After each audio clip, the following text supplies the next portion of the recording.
The UFO phenomenon has captivated human imagination for decades, raising questions about the existence of extraterrestrial life and the nature of these unidentified flying objects.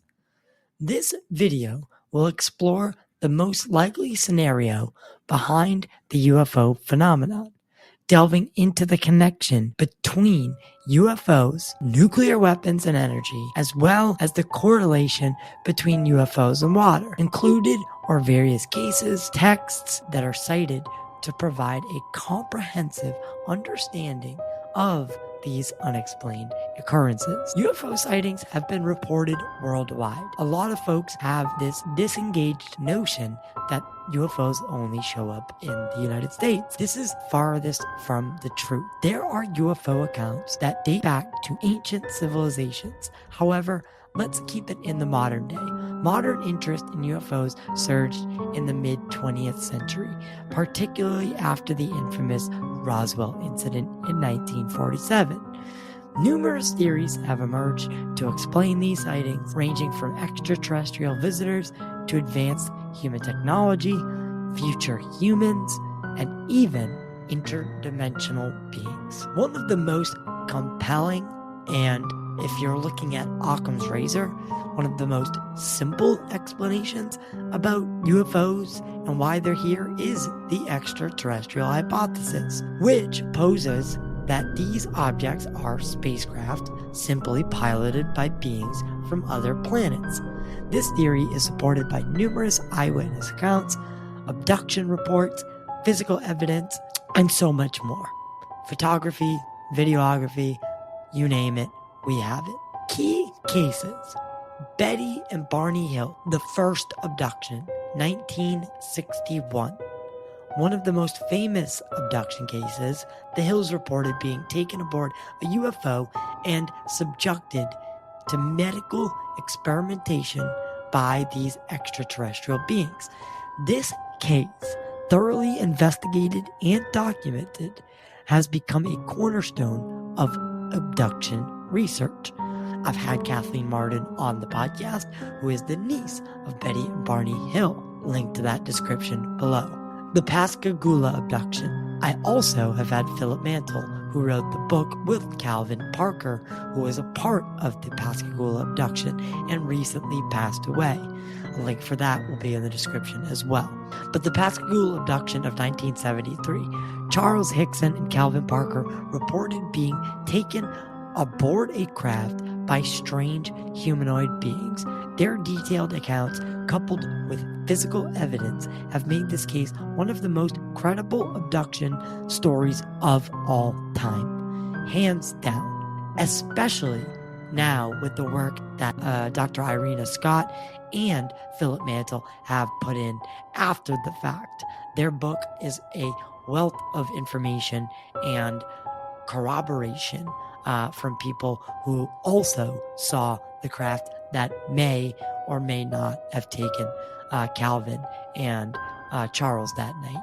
The Travis Walton case, made famous by the motion picture A Fire in the Sky, which tragically did get it in the zeitgeist, but didn't get it absolutely correct.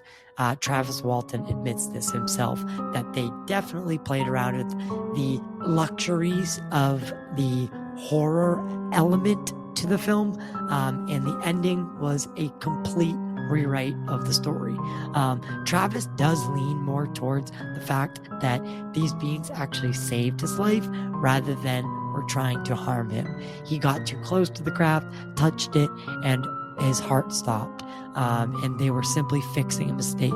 He was gone for 5 days. A lot of the Wikipedia stuff is very, very subjective and leans more towards the conspiratorial side of things and does not cite a lot of what is actually happened with the Travis Walton case. Not to mention the bribery that happened by certain people that were debunkers who tried to even get people that were involved in the story, the loggers that were with Travis Walton, to flip and say the case was nonsense, and that they would give them a financial incentive. But let's not get into that. That is kind of hearsay, and let's stick to what we know. The Travis Walton case is very, very unique. He was indeed missing for 5 days. His friends were actually subjected to investigation that they potentially murdered their coworker. This is all fact. Travis shows up 5 days later, banged up, looking very unshaven, unclean, unwell, and this case remains a mystery to this day. UFOs and nuclear energy are a significant aspect of the UFO phenomenon and its connection to humanity. I think that when we rang that nuclear bell, when we split the atom, that we opened a door and told the universe that we were ready for a higher threshold, that we were coming out of our infancy. But that is just my theory. However, there is a clear throughput line between UFOs and nuclear energy, nuclear weapons, and just the nuclear aspect in general. Some key cases would be the 1967 Maelstrom Air Force incident, where multiple UFOs were reported near the base, coinciding with the shutdown of at least 10, but up to 12 completely separate nuclear missiles. They are designed so that if one goes down, they do not all go down. They are not linked together, so this is what made it a really, really significant event. Not only did one missile go down, but all of them went down simultaneously. Now, Robert Salas, was the controller of the room at that time, and said that they took the equipment apart piece by piece, ran diagnostics, and could find no fault or reason that this would have happened or been something that was just equipment malfunction. This really happened, and that there were UFOs that were seen over the base, and there's just no way to say that this was not a message. Robert is very clear in his notion that this was a message, and it was that no matter what you have, we can shut it off at an instant. And it was very clear. And Robert's been on many UFO lectures, podcasts, telling this story, and has a very, very unique tie to the phenomenon. But that's not all. There are so many events that have taken place at nuclear bases that I can't even get into it all here. But we will touch on many cases in this series. One case in particular I do want to bring up is one that happened in Russia and was only, released to the public when George Knapp went over to Russia after the fall of the Soviet Union. They had a similar event where UFOs were seen over the nuclear base. Missiles were not shut down, but turned on. And with the help of one person, we avoided nuclear holocaust and absolute World War III and the end of our civilization. We will get into that case and we will break it down a lot further, but it just goes to show you that this is not just a United States phenomenon. The 1980 Bentwaters Woodbridge incident. UFOs were sighted near RAF Bentwaters, a base that was a strategic US-UK run Allied stronghold at its peak. This base was certainly housing nuclear missiles or weapons. This event heavily was documented by the military personnel that were involved on multiple nights, and this adds a credibility to the nuclear UFO connection.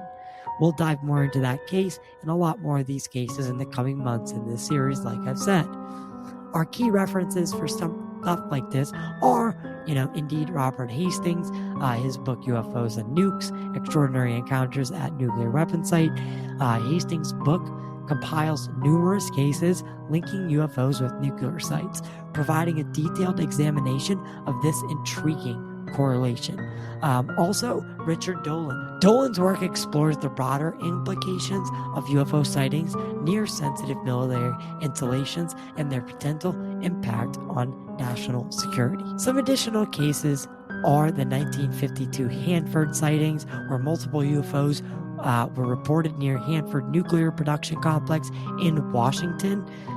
These sightings involved both civilian and military witnesses, suggesting an ongoing interest in nuclear facilities. So it's not just nuclear military sightings, it also is the civilian sector as well.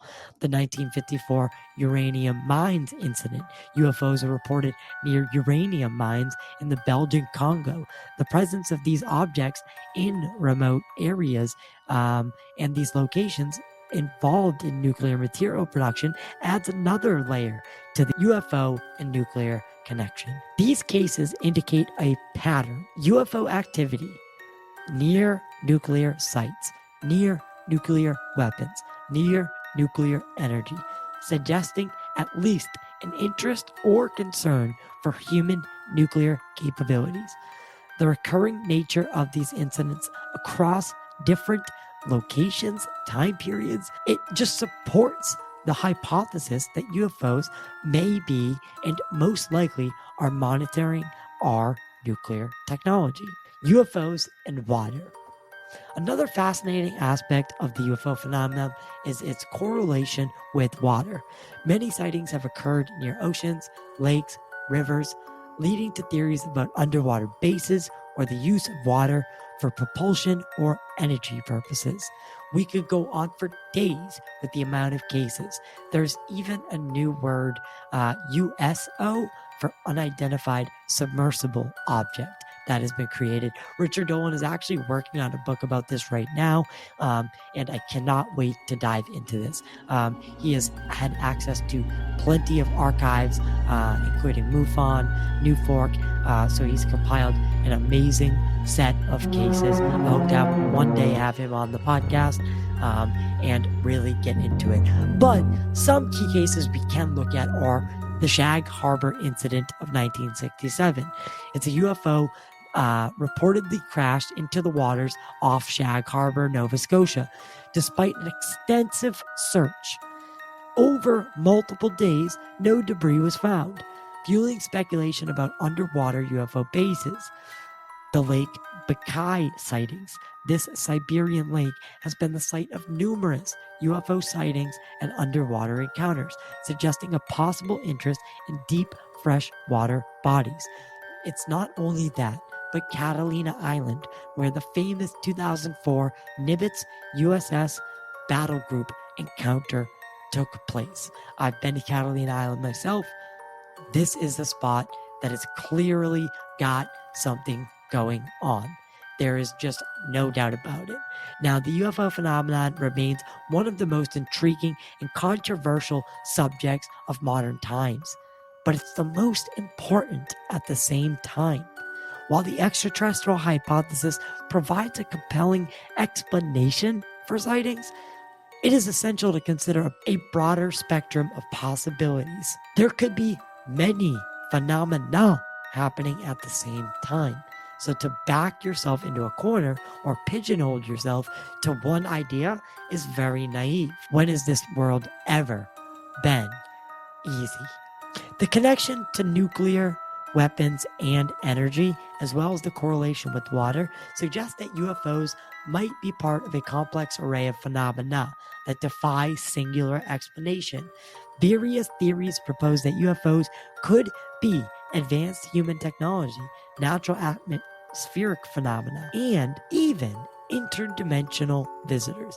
The diversity of cases and patterns observed in different contexts by different researchers indicate that there might be multiple answers to what is going on with UFOs and their occupants. This multifaceted approach will encourage us to remain open to new evidence, new perspectives, and the acknowledgement that the true nature of these mysterious objects may encompass a range of phenomena that challenge our current understanding of our